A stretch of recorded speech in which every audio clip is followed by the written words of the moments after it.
இவனுக்கு கிறிஸ்துமஸ் வேற சர்ச்சில் எவ்வளவு கூட்டமா இருக்க போகுது. ஐயோ யாராவது பாத்துற போறாங்க. நம்ம ஃப்ரெண்டு மாதிரி தெரியுது. டேய் டேய் டேய் டேய் ஐயோ ஐயோ வேற பத்தாது. டேய் சொல்டி. டேய் இங்க சர்ச் பக்கம் என்னடா வேலை?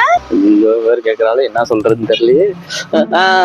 ஒண்ணும் இல்லடி, மனசு ரொம்ப கஷ்டமா இருந்தது, அதான் சர்ச்சுக்கு போயிட்டு வந்தேன், வேற ஒண்ணும் இல்ல. அது சரி, மனசு கஷ்டமா இருக்கா? ஓ வெயில் ரொம்ப அடிச்சுட்டே இருக்கு. ஏய் நல்லா இருக்கியாடி? ஏய் எப்படா இருக்க? எங்க போயிட்டு வர? அதுவா சர்ச்சுக்கு போயிட்டு வரேன்டா. என்ன புதுசா சர்ச்சுக்கலாம்? தெரியாத மாதிரி பேசுத, எங்க ஆள் தான் கிறிஸ்டின் இல்ல, அதான் நானும் இப்ப இருந்தே பல்லாக்கிற சர்ச்சுக்கெல்லாம் போய். இந்துதானடி நீ? ஆமா. இந்த மாதிரி எப்படிதான் மதம் எல்லாம் மாறுறீங்களா தெரியல. நவரு. ஏய் அதெல்லாம் எது இல்லடா. டேய் இந்த மாதிரி இருக்காங்களா பிடிக்கவே மாட்டேங்குது. டேய் இல்லடா, நான் சொல்றது கேளுடா. டேய் இங்க பார், சின்ன பிரியாணியோட சோறு வாயில் ஒட்டி இருக்கு. எப்படி எப்படி அன்னைக்கு என்ன சொன்ன? இந்த மதமானவங்களை கண்டாலே பிடிக்காதா? மதம் மாறவங்களை கூட நம்பிடலாம்.